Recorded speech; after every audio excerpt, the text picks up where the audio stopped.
This week on Movies Baby, Viva Las Vegas. The industry descended on Las Vegas last week for CinemaCon 2025. The all-important upfronts organized by, well, what used to be called NATO, the National Association of Theater Owners, not the NATO that Gerard Butler is referring to in Den of Thieves 2 Pantera when he screams out, "Fuck NATO!" At a French disco. It's a great movie. They used to be called NATO. They just last month changed their name to Cinema United. Cinema United. But it's basically, the professional organization of all the theater owners, movie theater owners in the country. And they put on CinemaCon every year in Las Vegas. And all the studios come out from Hollywood and they give these big, flashy PowerPoint presentations about their new movies coming out. And they're trying to drum up all this hype and make headlines.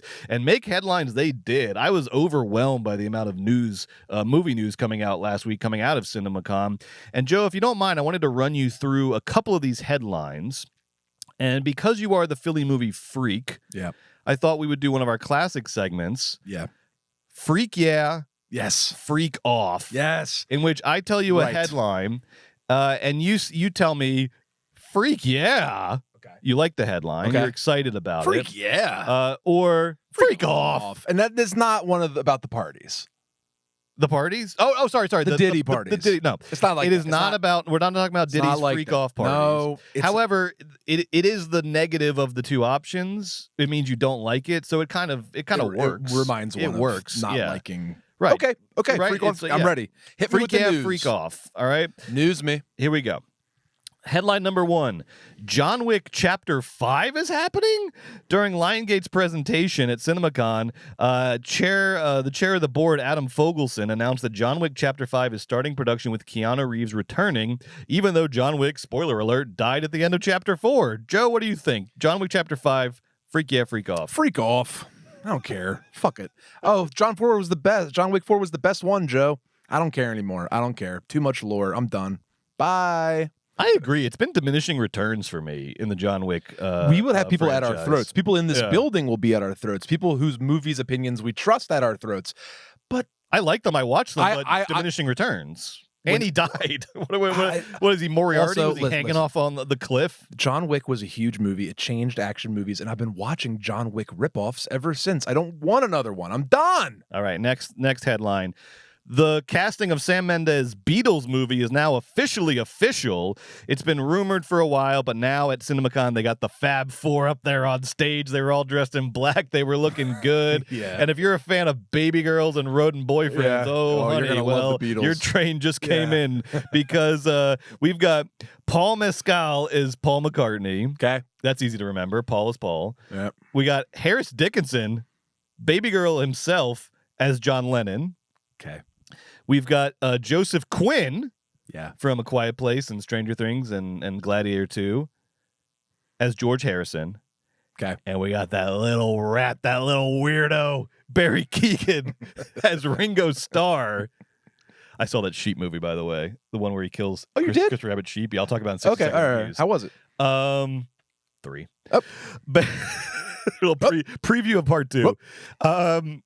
Joe, what do you think of the casting of Sam Mendes' Beatles movies? Freak yeah, freak off. I have to preamble. Yeah, please do. Before I get to the casting, this project, let's talk about it for 1 second really quick. Yes. It's 4 different movies. It's not a Beatles movie where they're all in the movie together. Or they're in 4 different movies together, and one of each of the movies follows one of the 4 Beatles. And Sam Mendes is directing all 4 of them, and they're all going to come out in a year or 2 span, and it's this big theatrical project. On one hand, the Beatles is the biggest band of all time, and this is a good idea in the sense that I like a big dramatic swing, and this is eventizing the Beatles, and you're getting the hottest stars in Hollywood, and I like that. They're calling it the first bingeable theatrical experience. Okay, now they're getting cute on me, but ultimately, despite the buzzwords, I like it in theory. Here's what I don't like about it. Number 1, I don't like Sam Mendes. Yeah, that's the big problem. I don't like Sam Mendes. I like Revolutionary Road, but otherwise, I just do not like Sam Mendes. The guy directed American Beauty. Don't let him direct in 1917. Come on, don't let him direct the Beatles movies. I don't like his theater output. I don't like his movies. You should have got Todd Haynes to direct these. Exactly. Somebody cool. I'm afraid Mendes is just a little straightforward. Yeah. That's what I didn't like about his Bond movies, and I'm just not. He's not my favorite director. You know, the one thing though that I guarantee Sam Mendes got, which is these are going to be the first like fictional feature films that got the rights to use the Beatles songs, and I bet that had to do with like having just a steady hand on board. Yeah. And he's Mendes. British, and he exactly. he loves all the British stuff, and he's a steady hand, and he's a big time director. But whatever. But it's kind of boring. Yeah. And then as far as the casting goes, you've asked me a question. You said freak on, freak off. I'm gonna say freak on because I don't. It's not like because. I'm not a hater. Like, who else are they going to cast? They're going to cast all the hot boys to do all the Beatles. Right. The one that's really questionable is Dixon or as John Lennon. Dickinson as Lennon is Lennon's tough for me. It's going to be a reach. I didn't particularly love him in Baby Girl, and that was sort of his calling card. Like, if it was who's my favorite thin tall boy? Josh Jacob Elordi? Josh O'Connor. Oh, Josh O'Connor. Josh O'Connor could have been a John Lennon. He ain't that tall. He ain't that tall. He's not that tall. That's what you're worried about? Yeah. I like Joseph Quinn as George Harrison. That'll be the worst of the 4 movies, I assume. Right? Like, who gives a fucking shit? What, he has some introspection? Like, who cares? And the Ringo movie is going to be interesting as, like, for funsies. Like, what's that one all about? For funs? I loved what's the drama? In the Peter Jackson documentary, Ringo was my favorite because he just shows up to work like 5 minutes early and is just like ready to go, and then leaves like 5 minutes, and then leaves 5 minutes early. Like he's just like clocking in and clocking out. I would love if the Barry Keoghan Ringo just went nuts, just did something like totally left field. But it won't. It won't. So basically, in theory, this is a freak on idea. There's like some question marks, but I'm freak on about the project. Whatever. Casting alone, freak on. Okay. Yeah. Freak on, baby. I like it. Wait, I don't think freak on was one of the choices. Oh. It's freak, yeah. But no, I like this. You can invent new freaks. Thanks. Invent freak, new freaks. Freak, yeah. Whatever. Freak on, freak, it's yeah. Fine. All right. Amazon MGM did a presentation, and they like read a prepared statement about the James Bond handover, because now Amazon has full creative control after the Broccoli's took a big boatload of money to basically fuck off, so Jeff Bezos could run James Bond moving forward. Except it's not going to be Jeff Bezos. It's going to be our old friend Amy Pascal and David Heyman, 2 famous big-time producers, are going to be taking over the reins of the franchise for Amazon. And they basically said, we're not going to take any questions about the James Bond thing, which means they haven't figured out shit. Duh. And they read this statement: "We are committed to honoring the legacy of this iconic character while bringing a fresh, exhilarating new chapter to audiences around the world alongside Amy and David. Good. They're both in London getting started." Amy just gets so fucked up in London right now. What? Getting started. And they couldn't be here tonight, but we wanted to thank them. They're both just like at home in California watching the news. They're not working on James Bond. Their interior decorators are currently not in Kensington getting their, like London getting their doing what? apartment Hanging set out up. with MI6? They're not in London. They're home. Okay, go ahead. But we wanted to thank them for what we know. I can't even read. This is just like nonsense. All right, what do you think? Freak yeah, freak off, or something else? Brett, an unabashed, full-throated freak yeah. Amy Pascal. Why? Amy Pascal and David Heyman is the perfect combo of producers to take over for Broccoli after the Amazon sale. Who else could you possibly want? I don't want any of these Amazon execs. I don't want any of like whippersnappers or young bucks. I want Amy Pascal.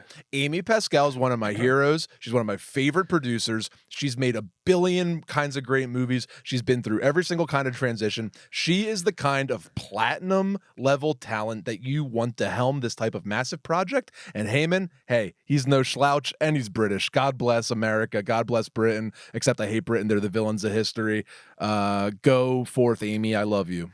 Now, freak yeah. Have you watched The Studio yet? The Seth Rogen No, show? but I look forward to. You know, Catherine O'Hara is supposed to be Amy Pascal. That's what I've heard. Okay, yeah. That was honestly, I was like, give me a reason, and then I read that, and I was like, there's my reason. Yeah, I love Amy There's Pascal. the reason. All right, now Blumhouse, of course, Blumhouse Productions did a presentation led by their leader, their fearless leader, Jason Blum. And Blumhouse, one of the great success stories of Hollywood over the last 10, 20 years. They've been on a bit of a cold streak lately. They released 4 movies last year in 2024. None of them hit. Night Swim, Imaginary, Afraid, Speak No Evil. And they don't spend a lot of money on these movies, so there's not a huge risk. But they're used to at least one kind of buzzy movie a year, and they didn't have it last year. And then they started off 2025 with another 2 lukewarm releases, Wolfman and The Woman in the Yard. But, Joe, the cavalry is coming because they've got 3 sequels. 3 sequels coming out later this year. Megan 2.0, which will be big. The question is how big. Black Phone 2, and we'll see. And Five Nights at Freddy 2, which will probably be the biggest out of the 3. That first Five Nights at Freddy movie crushed. So what does Jason Blum do? Carson, can we see that photo? This is how he came out to address the Cinema United theater owners. There he is. Yeah, there he is. He came out dressed in the Five Nights at Freddy animatronic bear suit. Yeah. Now, not the most elegant costume. I don't even know how they got him in that thing. Yeah. I don't know how long it took him to get him out of it. But, Joe, what do you think? Jason Blum dressed as the Five Nights at Freddy animatronic bear. Freak yeah or freak off? Do him dressing like that? Just coming out dressed like that. Freak yeah. You know, in this industry, when it's not going well, sometimes you got to just try something big. Sometimes when you're looking down the barrel of some problems, you just dress up like a giant animatronic bear and you get out there and you make a fool of yourself for the good folks, because you know at the end of the day, when the dust settles, you're the king and they can't take that away from you. Love you, Jason. Wow. Somebody's auditioning to replace that other guy as the VP over at Blumhouse. Without a doubt, that was my intention. Yeah. 100%. This is a job interview. I love you, Jason. I'm gonna chime in here and say, freak off. You run Blumhouse, sir. Have some self-respect. He doesn't run, the Museum of American History. He runs Blumhouse. These are industry upfronts. Can you imagine He's being funny? Can you imagine the peals of nervous laughter that went through that room when he came out, and the guy who owns 6 AMCs in Nebraska was like, yes, Bear Man. Come on, Blum. Just tell them what movies are coming out and tell them how much freaking money they're going to make. Because it's going to be a lot. You're going to do very well the second half of this year. I predict a comeback second half of the year for Blumhouse. Amen. Amen. I love it. Did you watch the Naked Gun teaser? Yes. Okay. We got to... now, this is a big movie for me because I have it on my fantasy movie team this year. And they moved The Bride till next year. So I think Naked Gun was my alternate. Oh, nice. So it's going to be it's going to be on my team officially. Now, what we're talking about is Paramount is releasing a reboot of The Naked Gun this fall, directed by Akiva Schaffer from The Lonely Island and starring Liam Neeson as Lieutenant Frank Drebin Jr., as we find out in the teaser. What did you think about this teaser, Joe? Freak yeah, freak off? Oh, freak yeah. Yeah. Big freak yeah. From Joe. Not because it was the funniest collection of bits ever in the trailer, but because it suggested to me that this movie knows what we're going to do with Naked Gun, and it feels like they're going to murder. It feels like they're going to nail it. And I really do think that comedy is back on the menu. Yep. And the movie Friendship with Paul Rudd and Tim Robinson. Ooh, can't wait. This movie, The Naked Gun, are going to be 2 sides of the same coin, which is if you cost control your comedies and eventize them appropriately, they are going to return revenue. That is my prediction. So that's a big freak yeah to comedy being back, to picking The Naked Gun to be the IP to bring comedy back. I think this is a great. Yeah. People want to laugh at the movie theater. Yeah. I learned that last night at the Minecraft movie. People like laughing together. It's fun. And not that whatever. But we'll talk about Minecraft movie. But Brett, I freak yeah, Naked Gun. I love Naked Gun. I'm a big Naked Gun head. What's the problem here? I mean? I agree. I think that trailer, that little teaser was a big freak yeah for me as well. I love that they iced Zucker out. He's pissed that he's not part of this or wasn't consulted. And it's you made was it like that alt-right scary movie he made, whatever that was. Yeah, I love those. So Zucker's iced out, but they're doing Naked Gun. There's no hesitation. There's no weird post-woke fears about us doing a spoof. They're all in. They're going hard. And there's an OJ joke in the teaser. I was like, let's fucking go. That's what Naked Gun is. You got to have some balls, baby. You got to be a little brave, a little bold with it. Jokes. Let's go. Jokes the movie, jokes, please. Jokes, please. And the OJ joke is funny. It's good. It's a nice punchline. It was all funny. Yeah. I loved it. Freak yeah. I loved it. Freak yeah. All right, last one here for you. And now this news did not break at CinemaCon, but it kind of took the air out of CinemaCon's tires a little bit because it was all anyone wanted to talk about, but it has to do with a streaming service, not a movie that will probably get a big theatrical release, or who knows, maybe it will. And I'm of course talking about there's going to be a Once Upon a Time in Hollywood sequel, and it's going to be directed by David Fincher, with a script by Quentin Tarantino, and it's going to focus on Brad Pitt's character Cliff Booth? Joe, what the hell's going on here? Freak yeah, freak off. This is the biggest freak yeah of the segment. Freak yeah. I love it. Yeah. I love it for all the words you just said. Quentin Tarantino wrote it, and David Fincher's going to direct it. And you know what else I love about this?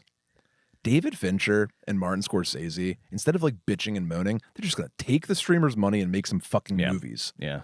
Yeah. Bitching and moaning. Where's my theatrical distribution for my fucking, mediocre? Fincher and Scorsese is like, I want my big budget and I want to make the movie. And one day they're going to play it at the theaters in my retrospective, or they're going to put it on DVDs at the Criterion Collection, or Quentin's going to buy it and put it in his movie. Yep. They'll figure it out later. Yep. Fincher's like, give me all the sauce. Give me all the money. I'll make Squid Game 2. I'll make 3 movies for me. I'll make Once Upon a Time in Hollywood with Tarantino. Yep. I think big budget, final cut, fuck off. Fucking That's whatever. What they want. Just That's fucking what they fuck want. you. Yeah. And you know what? I love this also because I'm a loser that I love Once Upon a Time in Hollywood. I read the novelization. The book. I read the novelization too. Yeah. And there's like, he obviously has like a lot more story to tell. Yeah. He could write a bunch of these spin-offs and sequels. And for Fincher to pilot whatever this is or this whatever this is going to be, that couldn't be more. Fincher's one of the best living directors.